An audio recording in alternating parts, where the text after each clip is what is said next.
E antes de iniciarmos, vamos fazer a leitura de uma página, mais uma prece. O livro é o Vida Feliz, de Divaldo Franco, pelo Espírito de Joana de Ângeles, lição 8. Viva sempre em paz.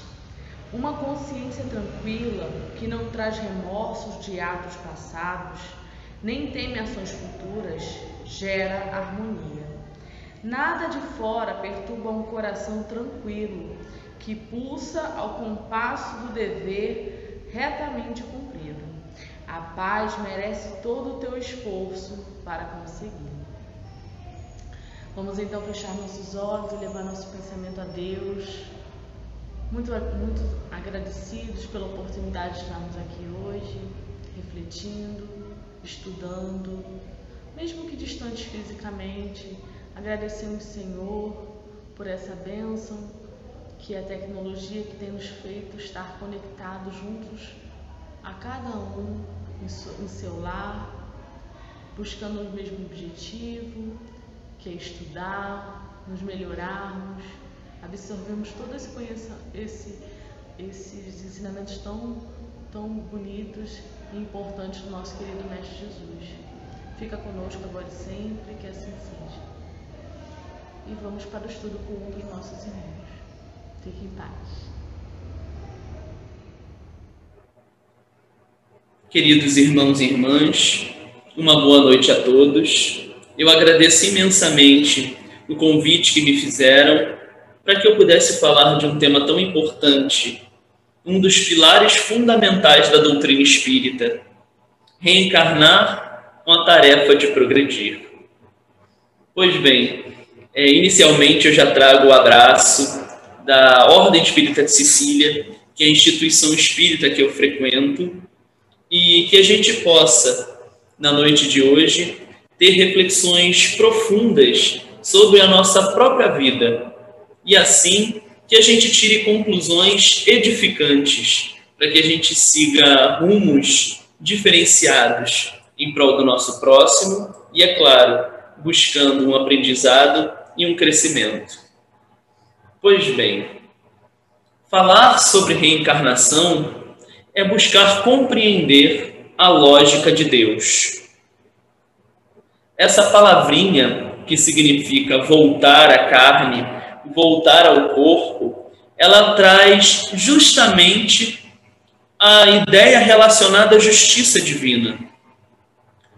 Quando a gente analisa a divindade e percebe que ele é a inteligência suprema, causa primária de todas as coisas, e que possui infinita bondade, infinita justiça e misericórdia, a gente consegue refletir um pouquinho sobre o que acontece conosco após a morte do corpo físico. Sim, porque o que morre é o corpo, que se deteriora, que passa por um processo de transformação, virando outros tipos de matéria. E que nós somos, na verdade, espíritos, seres inteligentes da criação, criados com a tarefa de progredir incessantemente até alcançar a chamada perfeição, onde, embora nós não alcancemos a perfeição de Deus, nós alcançaremos a verdadeira compreensão dos seus propósitos e passaremos a seguir a vida regidos unicamente pelas suas leis, que são perfeitas. Então é preciso que a gente pense que a nossa existência, ela envolve dois planos: o plano material, físico, e o plano espiritual. E que nesse momento eu sou um espírito chamado de alma, porque estou habitando um corpo. Mas o que acontece comigo quando chega o momento do fim da minha existência corpórea, onde esse corpo, depois de passar por inúmeras transformações, inúmeras modificações, ele perde a sua durabilidade, quando chega o momento em que finalmente ocorrerá o desenlace, onde o meu espírito, ou na verdade, muito melhor, eu, enquanto espírito, vou me desligar desse corpo material. Alguns segmentos religiosos, e aqui nós não queremos falar mal dos outros segmentos religiosos, mas estabelecer uma diferença filosófica. Outros segmentos religiosos, eles acreditam que após a morte do corpo físico, a alma irá parar em um lugar circunscrito no universo, que foi criado por Deus.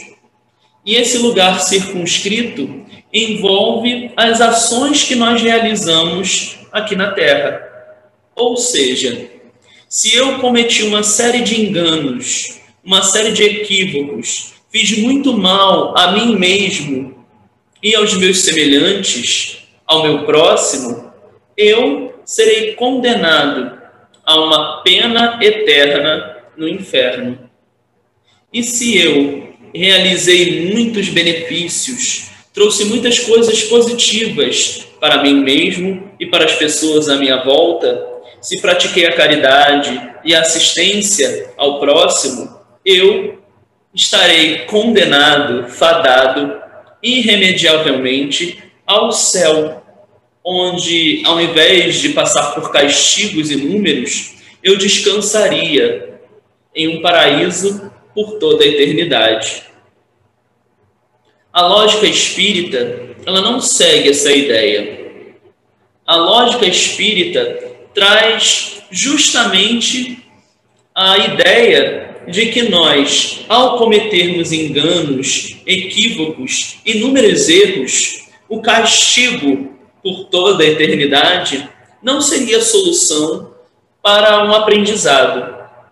Principalmente se nós analisarmos as características de Deus e compreendermos que se Ele existe antes do universo e, portanto, tem suprema inteligência, Ele nos conhece intimamente, sabe da nossa natureza, sabe do nosso potencial para nos tornarmos perfeitos e também sabe que, ao longo do processo de aprendizado, nós que somos seus filhos, vamos cometer enganos até acertar.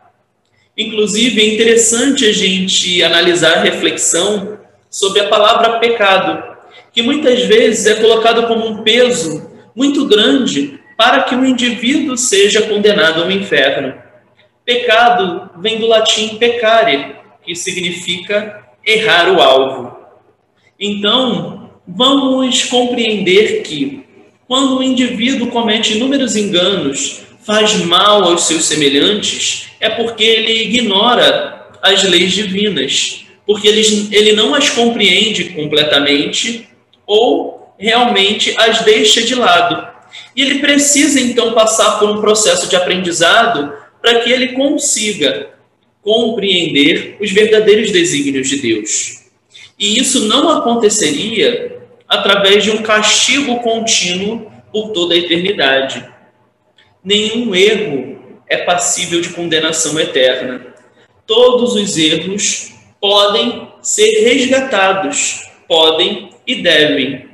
Se nós estamos sendo regidos por leis criadas por um ser, se é que nós podemos usar a palavra ser, que é infinitamente justo, bondoso e misericordioso, que tem o supremo amor, ou seja, Deus, é impossível que isso aconteça. É impossível que a gente seja colocado em lugar para sermos castigados pela eternidade. O outro lado também é válido ser analisado. Um indivíduo que realizou inúmeros benefícios para a humanidade, para os seus semelhantes, ele com certeza não gostaria de ficar circunscrito a um lugar que fosse um paraíso com venturas e felicidade e com um descanso por toda a eternidade, sabendo que os seus irmãos aqui na Terra, por exemplo, continuariam passando por situações complicadas. Aliás, Deus trabalha incessantemente. Deus não para de trabalhar, porque Ele desejaria que os seus filhos deixassem de trabalhar para viver eternamente em descanso. Outras reflexões são muito importantes para que a gente desconstrua essa ideia de céu e inferno segundo a lógica espírita. Basta a gente analisar os casos das crianças, por exemplo. Porque se você realizou inúmeros benefícios para os seus irmãos, você irá para o céu, para o paraíso. E se você não fez benefícios, mas na verdade causou uma série de sofrimentos para os seus irmãos, então você seria colocado no inferno. Mas e uma criança que desencarna, por exemplo, com 2 anos de idade? Ou um bebê que acaba de nascer, mas que vem a falecer? O que aconteceria com esse espírito? Ele não poderia ir ao céu porque não teve oportunidade de praticar a caridade e a assistência aos seus semelhantes. E não poderia ir ao inferno porque não cometeu pecados, não cometeu equívocos e enganos e não causou sofrimento a ninguém. Então isso só seria possível de ser explicado dentro da lógica da reencarnação. Há outros questionamentos que a gente pode trazer e que só poderiam ser respondidos usando a reencarnação. Por que indivíduos nascem com um corpo físico perfeito, entre aspas, e outros nascem com corpos marcados pela deficiência física ou mental? Por que existem indivíduos que nascem na opulência, em lares onde não falta nada de material, enquanto outros nascem em famílias extremamente pobres? Porque uns nascem na zona sul do Rio de Janeiro e outros na zona oeste do Rio de Janeiro, por exemplo? Porque alguns nascem em países onde há situações de conflito extremo, onde há guerras, crueldades mil, enquanto outros nascem em países que já são desenvolvidos, que estão no chamado primeiro mundo. Porque Deus permitiria que isso acontecesse. Aliás, por que nós nascemos com aparências diferentes? Por que nós nascemos com etnias diferentes? Por que nós habitamos corpos diferentes e passamos por situações diferentes? Porque nós nascemos com determinada identidade de gênero e não outra? Porque nós nascemos com um corpo masculino e outras pessoas nascem com um corpo feminino? É preciso que a gente reflita que tudo isso envolve uma série de aprendizados diferentes que nós precisamos ter ao longo de inúmeras existências. Então, através da reencarnação, nós, espíritos, que estamos passando por etapas de evolução, nós vamos ter certos aprendizados. Então, se eu nasço rico ou pobre, se eu nasço em uma situação de conflito ou em uma situação pacífica, se eu nasço homem ou se eu nasço mulher, se eu nasço em um corpo com deficiência física ou mental, ou um corpo que não passa por essas situações, eu vou ter aprendizados diferentes. Aprendizados esses que vão fazer com que eu consiga progredir de alguma forma. É claro que nós, espíritos, também passamos por etapas de evolução no lado da vida que nós chamamos de espiritual. Lá nós também passamos por inúmeros processos de aprendizado. Mas nós precisamos desse contato com a matéria, nós precisamos ter esse contato com a criação divina no seu lado material, para que a gente consiga se desenvolver, para que a gente consiga despertar, fazer com que floresçam determinadas potencialidades que estão no nosso íntimo. enquanto espíritos. Então, nós nos ligamos a um corpo físico que está em processo de crescimento dentro da barriga de uma mamãe, para que a gente consiga, ao nascer, crescer, ter filhos ou não, ter uma determinada profissão, uma determinada tarefa, cumprir com o papel social e, assim, passar pela vicissitude da vida material até o momento em que eu vou desencarnar. Ou não, dependendo da situação, eu preciso passar por um certo aprendizado onde a minha vida será mais curta, onde ela será mais breve. E assim a gente consegue compreender a justiça de Deus. Na verdade, a lógica da reencarnação, como diz Allan Kardec na Gênese, me permitam fazer essa pequena citação que eu vou buscar aqui. Logo no primeiro capítulo da Gênese, Kardec coloca exatamente isso. Lá no item 36, com a reencarnação, desaparecem os preconceitos de raça e de castas, pois o mesmo espírito pode tornar a nascer rico ou pobre, capitalista ou proletário, chefe ou subordinado, livre ou escravo, homem ou mulher. De todos os argumentos invocados contra a injustiça da servidão e da escravidão, contra a sujeição da mulher à lei do mais forte, nenhum há que prime em lógica ao fato material da reencarnação. Se, pois, a reencarnação funda numa lei da natureza o princípio da fraternidade universal, também funda na mesma lei o da igualdade dos direitos sociais e, por conseguinte, o da liberdade. Então é muito interessante você perceber que, se nós habitamos um corpo físico por determinado período que nós chamamos de existência, porque a nossa verdadeira vida é a vida espiritual, todos esses preconceitos, eles desaparecem. Porque se nessa encarnação eu estou como um homem hétero, branco, com poucos cabelos, isso mostra que eu tenho um determinado aprendizado seguindo essas características. E há, obviamente, indivíduos que estão passando por outros processos de aprendizado com outras características. E isso também vai acontecer comigo em outras existências, assim como aconteceu em existências passadas. Então, eu, nesse momento, estou Rafael, mas em outras existências eu posso ter sido uma mulher negra, uma mulher indígena, um homem japonês cuja identidade de gênero não exatamente condiz com o corpo físico.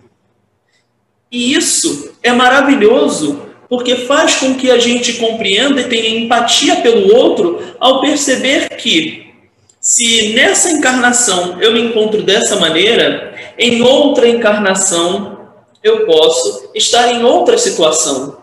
E isso faz com que eu perceba que o outro precisa ser tratado de maneira igualitária a mim. Justamente porque ele e eu somos iguais. Somos espíritos. Apenas temos uma diferença porque nós estamos passando por processos de aprendizado diferentes. E isso mostra a lógica e a justiça de Deus. Alguns de vocês podem se perguntar, mas Rafael, isso é muito louco. Será que existe alguma prova de que isso seja verdade? Se a gente parar para ler o chamado Pentateuco kardeciano, as 5 obras que Kardec codificou e que os espíritos ditaram para ele, a gente vai conseguir perceber que ali há inúmeras provas de reencarnação. Os espíritos deram comunicações explicando como funciona esse processo.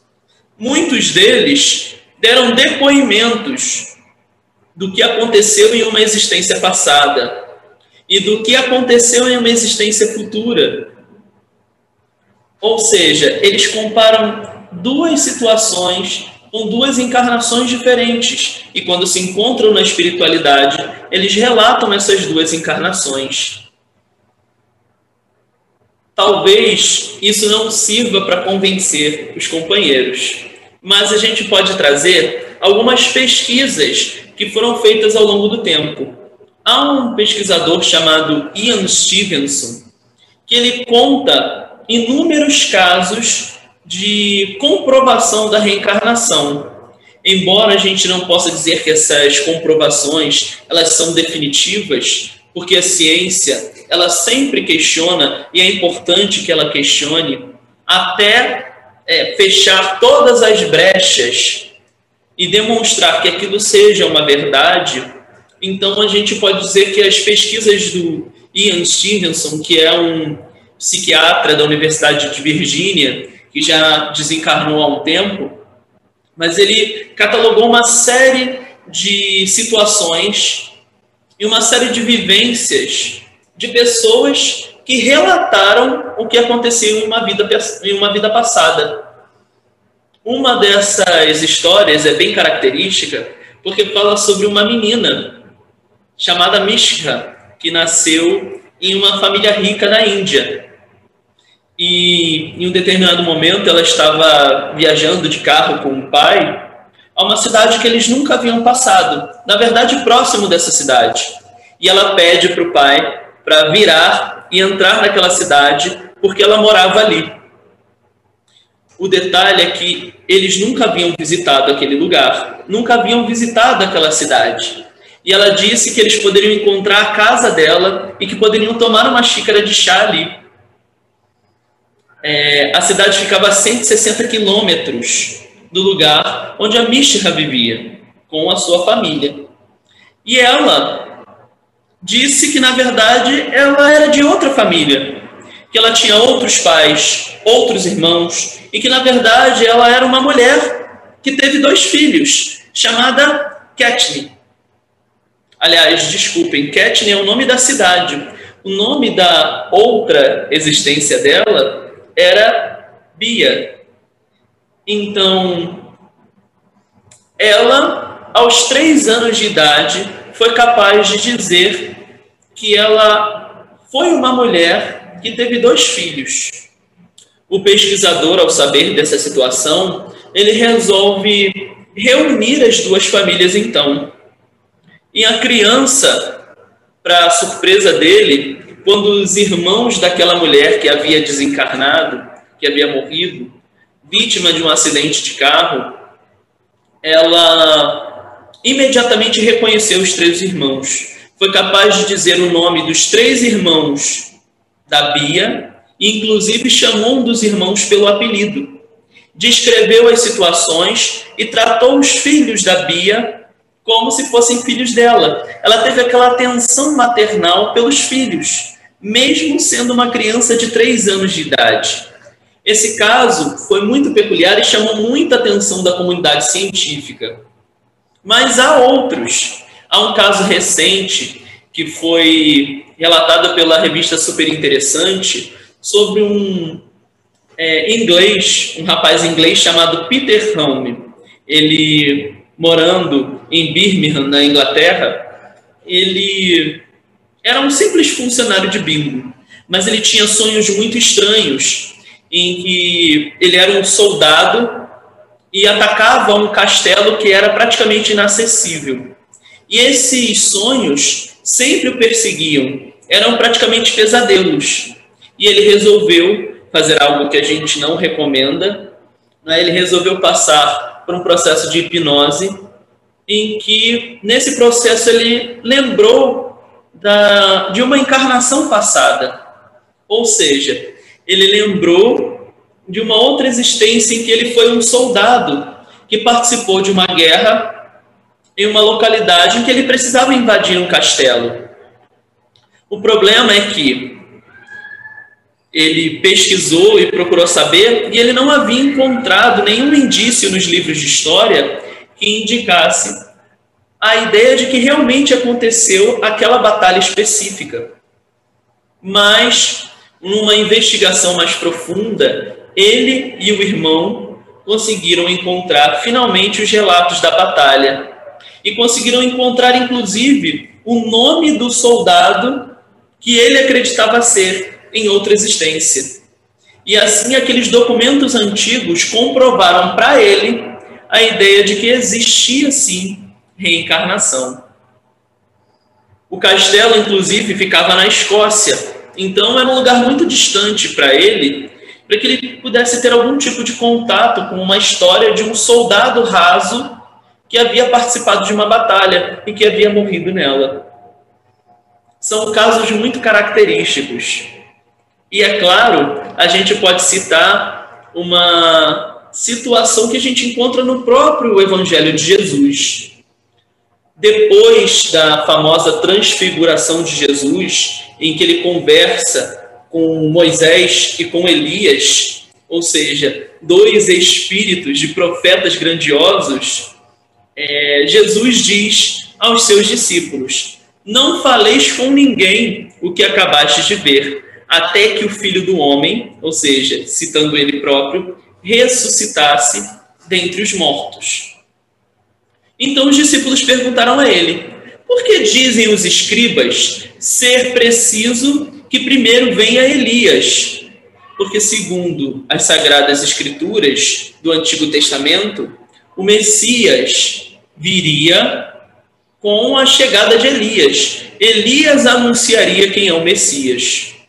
E aí Jesus respondeu: é certo que Elias há de vir e que restabelecerá todas as coisas.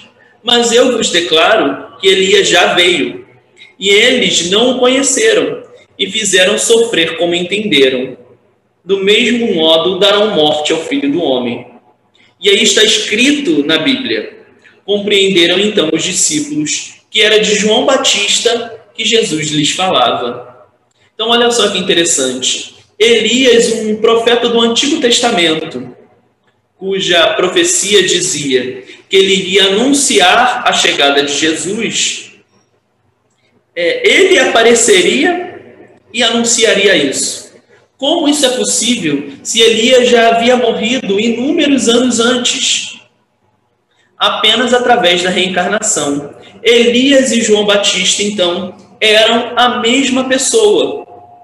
Após a anunciação de João Batista em dizer que Jesus era o Messias, João Batista foi condenado e foi degolado antes mesmo que Jesus começasse de maneira mais firme o seu apostolado, a sua divulgação da Boa Nova.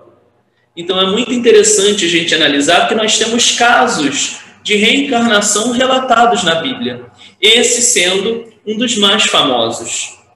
Então, quando a gente fala de reencarnação, é interessante a gente analisar que nós estamos diante de um processo de justiça e de misericórdia de Deus.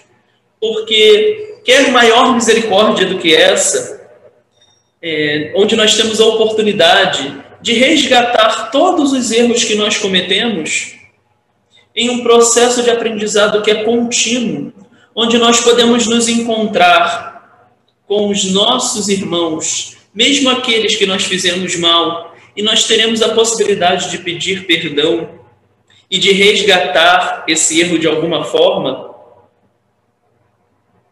Quer processo mais justo e misericordioso do que esse, em que nós vamos habitar corpos diferentes para ter inúmeros aprendizados e assim respeitar as pessoas como elas são? É por isso que na questão 167 do Livro dos Espíritos, Kardec pergunta: qual o fim objetivado com a reencarnação? E os espíritos respondem de maneira muito natural: expiação, melhoria progressiva da humanidade. Sem isto, onde a justiça? E é interessante a gente se apegar à ideia de expiação, porque muitas vezes as pessoas colocam a palavra expiação como uma penitência, como se fosse um castigo.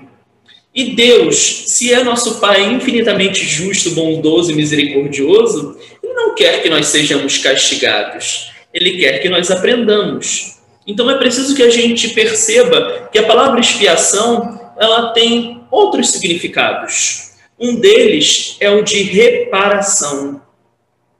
E o outro é de purificação. Então, quando nós vamos habitar um outro corpo físico, em um processo de reencarnação, nós estamos tendo a possibilidade de reparar os erros que nós cometemos antes. E nós vamos purificando a nós mesmos, enquanto espíritos, vamos purificando a nossa alma, a partir dos aprendizados que nós temos. Basta a gente analisar algumas situações bem peculiares. 2 irmãos que tiveram uma dificuldade muito grande de relacionamento. Eles sempre causando algum tipo de problema para o outro. Agindo de maneira violenta, com palavras que ferem, com atos que não são atos dignos de pessoas que fazem parte do mesmo núcleo familiar. São irmãos que, embora vieram para poder conviver mutuamente, tiveram uma dificuldade muito grande. Então, o que fazer? Após o desencarne, após o desenlace, quando eles se encontrarem como espíritos no outro lado da vida, eles terão reveladas quais eram as missões e quais eram os tipos de aprendizado que eles deveriam ter aqui. Com certeza, com a espiritualidade superior ao lado deles, eles poderiam analisar os atos que eles cometeram aqui. Tanto as coisas positivas que fizeram, quanto as coisas negativas que eles causaram uns aos outros.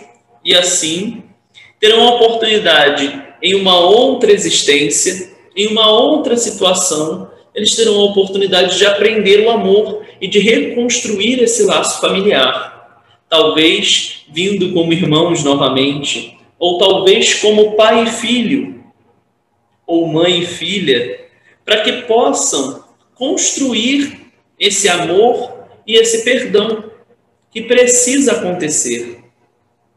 Então, olha só que interessante.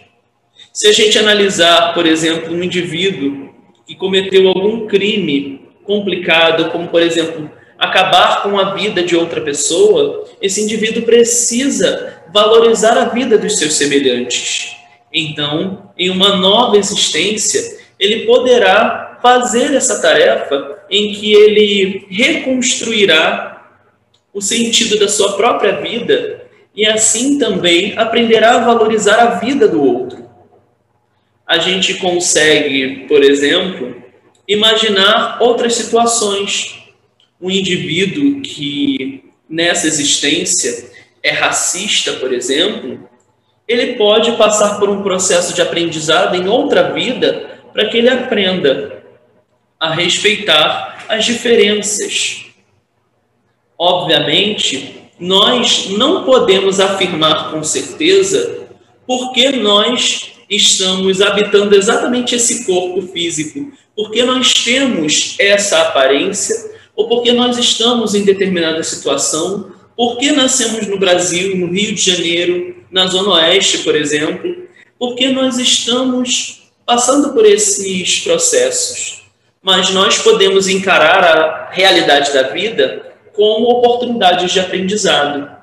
Então, não é porque eu olho para um irmão com deficiência, por exemplo, e diga que talvez na outra existência ele tenha cometido inúmeros equívocos. Pelo contrário, nós encontramos em um livro intitulado Deficiente Mental, Por que Fui Um?, relatos de inúmeros espíritos que sim, passaram por situações complicadas ou realizaram atos que são atos complicados aos seus semelhantes e que, por isso, talvez eles tenham vindo com o corpo físico debilitado de alguma forma. Mas isso não é regra. O que acontece é que, muitas vezes, nós habitamos um corpo com deficiência porque precisamos passar por certo aprendizado.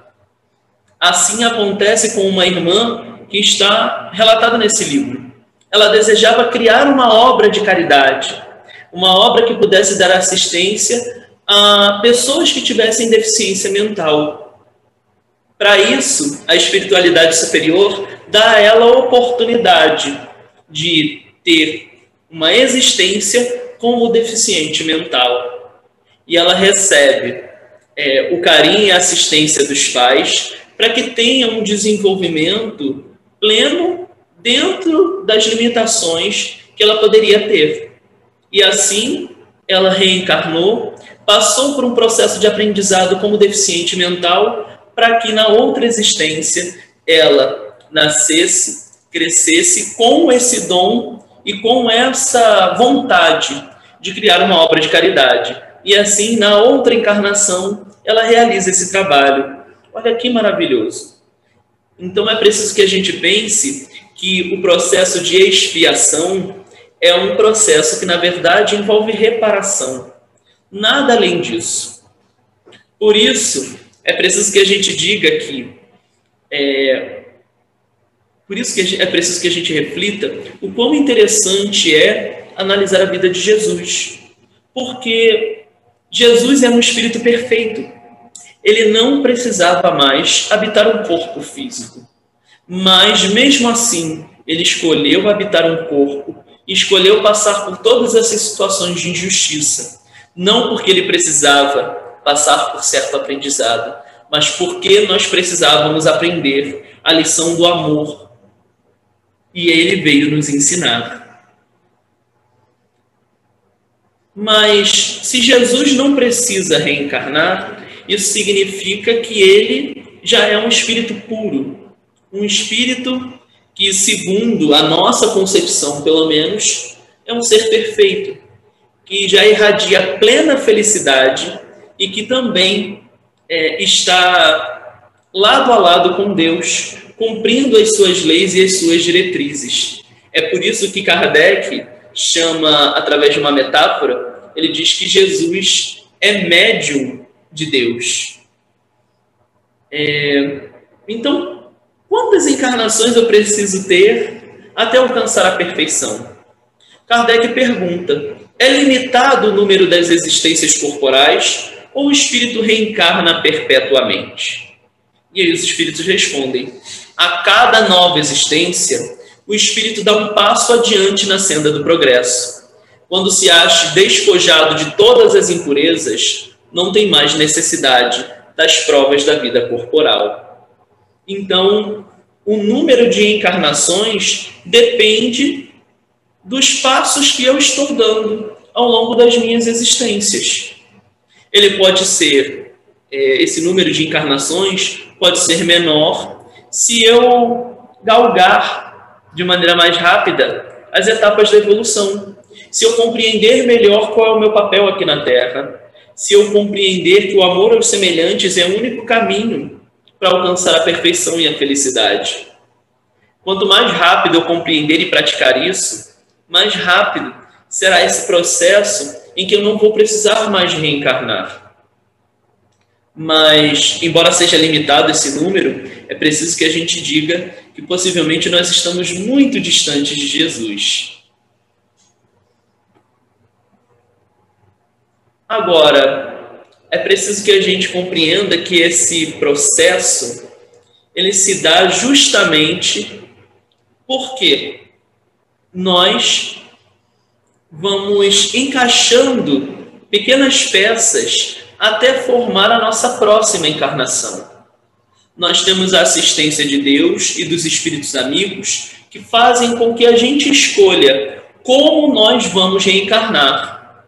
Alguns de nós não temos essa possibilidade de escolha de como será o nosso corpo físico, porque nós ainda não estamos nesse processo de aprendizado, ou nós não nos encontramos com essa capacidade de escolha. Possivelmente escolheríamos muito mal. Então, a espiritualidade amiga escolhe por nós como serão as nossas encarnações. Mas tudo isso acontece com a permissão de Deus. Então, eu nasço com características físicas, com determinados dons, digamos assim, né, já desenvolvidos, ou com determinadas mazelas morais, determinadas problemáticas que eu despertei ou que eu adquiri em encarnações anteriores, e eu nasço dentro de um núcleo familiar, em um determinado contexto que é propício para que eu consiga progredir, para que eu consiga desenvolver determinada ou determinadas potencialidades nessa existência. Então, a minha família, as pessoas com as quais eu convivo, o país onde eu moro, o estado ou a cidade onde eu vivo, o bairro onde eu resido, tudo isso está relacionado ao processo de aprendizado pelo qual eu preciso passar. Óbvio que isso não significa que, se eu reencarnei no Rio de Janeiro, eu preciso continuar no Rio de Janeiro. As coisas, elas não são estanques. Elas não são encerradas. Eu tenho meu livre-arbítrio e eu posso escolher tomar outros rumos para a minha existência.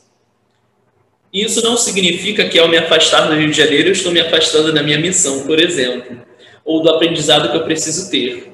Mas é preciso que a gente perceba que se nós nascemos em determinado núcleo familiar, nós temos, então, algo a aprender com aquele núcleo familiar. Ou algo vamos dizer assim, algo a realizar para a evolução daquelas pessoas que vivem comigo.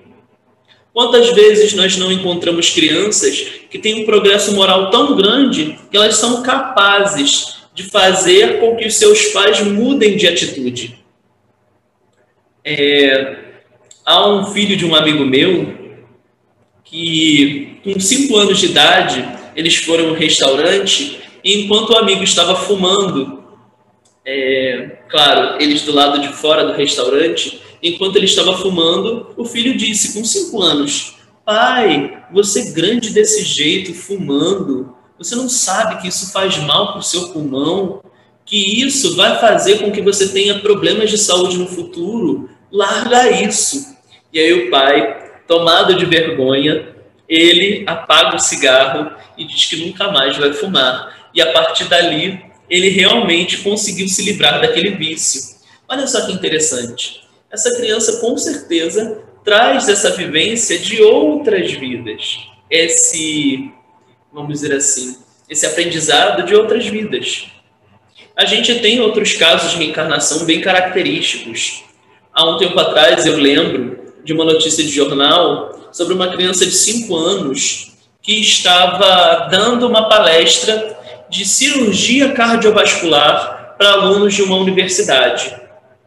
Esses casos, embora a gente tenha um véu do esquecimento, ou seja, nós esquecemos o que nós fizemos nas outras existências, porque seria muito complicado que a gente lembrasse o que nós fizemos nas nossas vidas passadas.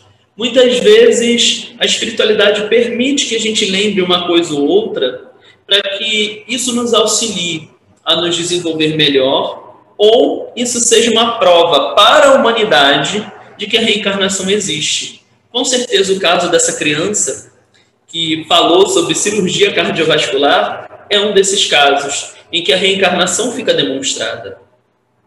E por que nós não podemos lembrar da nossa existência pretérita, das existências passadas?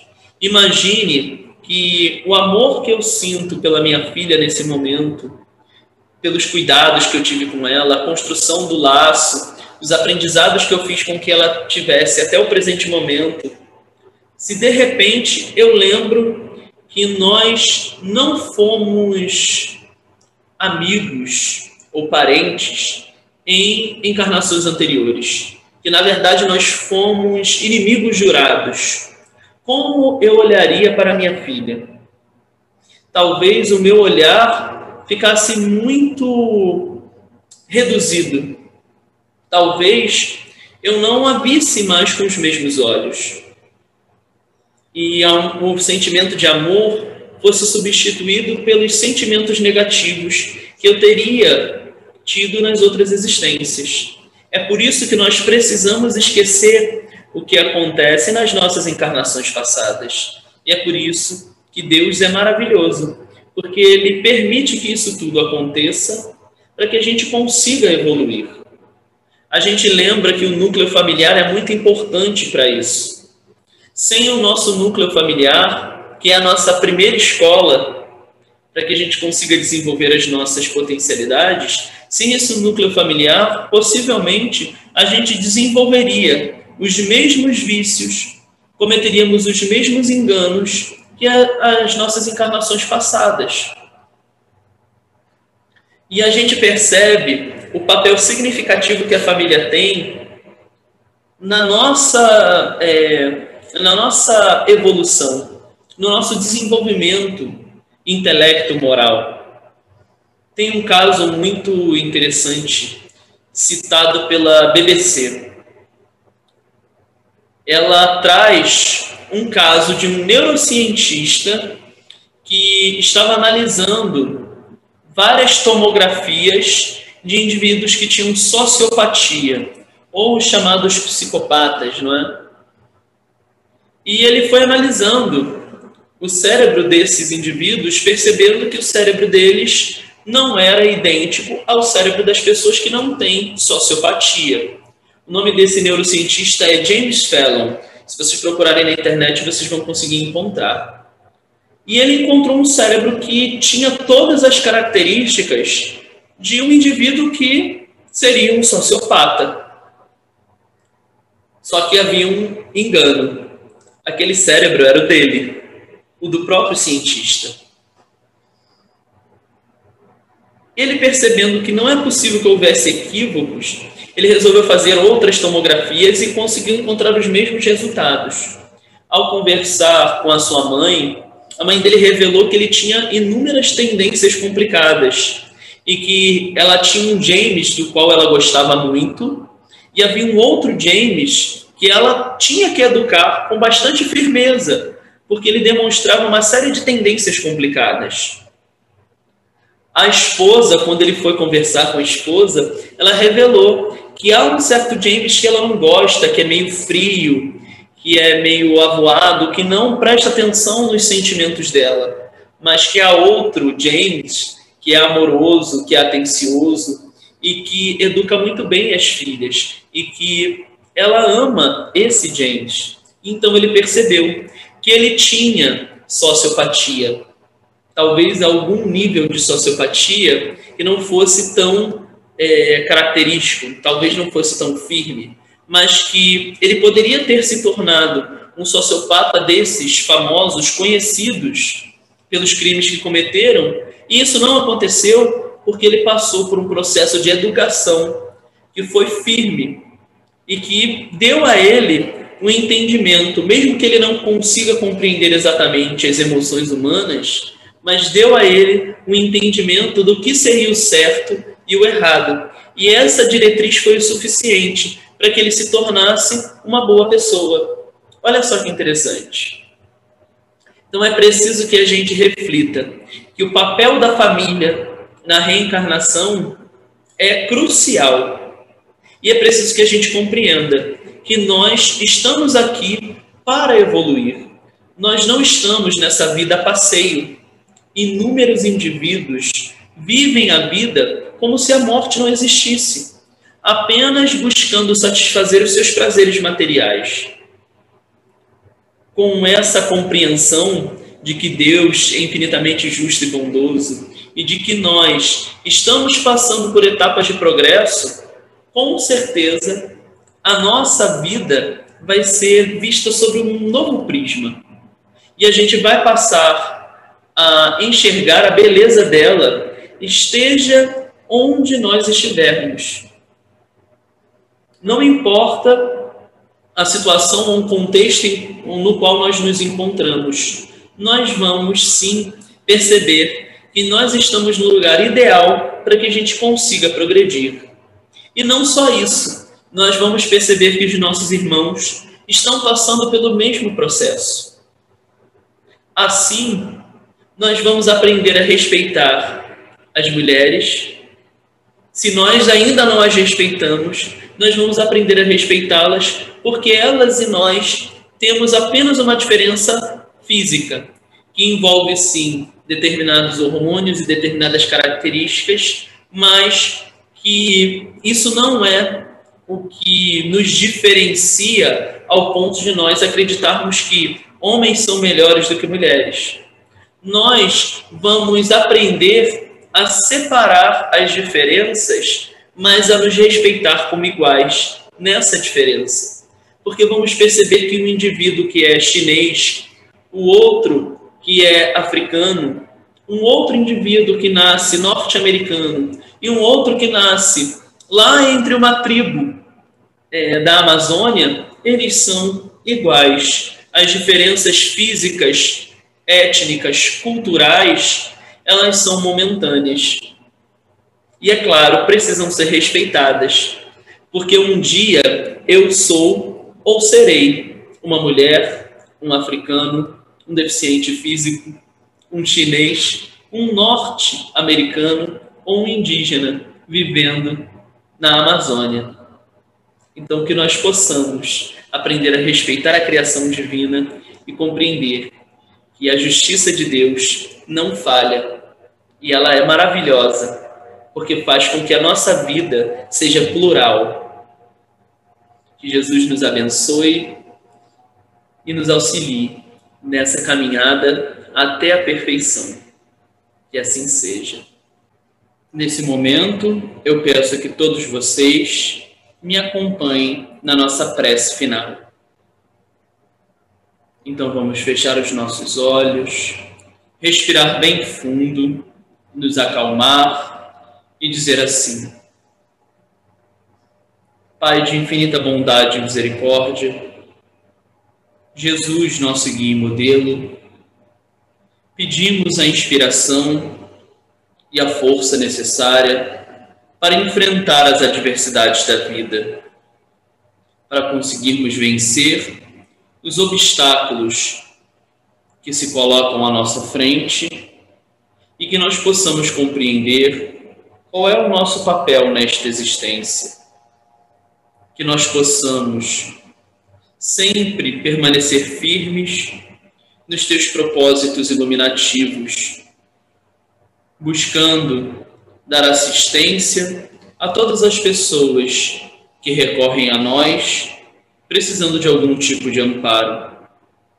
Que nós possamos nos enxergar como cristãos que estamos buscando domar as nossas más inclinações e buscando seguir os passos do Mestre Jesus. Que possamos perceber a beleza da vida e que possamos sempre agradecer pelo contexto no qual nos encontramos. Obrigado por tudo, Senhor, pela chance de estar aqui, mais uma vez, neste planeta. Que assim seja.